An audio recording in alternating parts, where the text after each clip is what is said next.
మనకు వారసులం.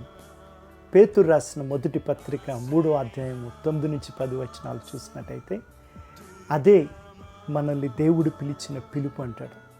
ఈ పిలుపు యొక్క పరిపూర్ణతలోనికి మనం ఎలాగో వస్తామో అని కూడా అక్కడ రాయబడి ఉంది. ఇంగ్లీష్లో since you are called for this so that you may inherit a blessing.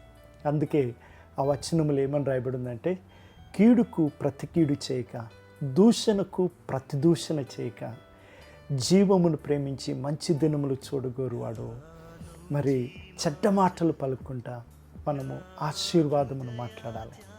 కాబట్టి ఆశీర్వాదమునకు వారసులమైన మనం ఇతరుల్ని ఆశీర్వదించడం ద్వారా మనం ఆశీర్వదింపడతాం.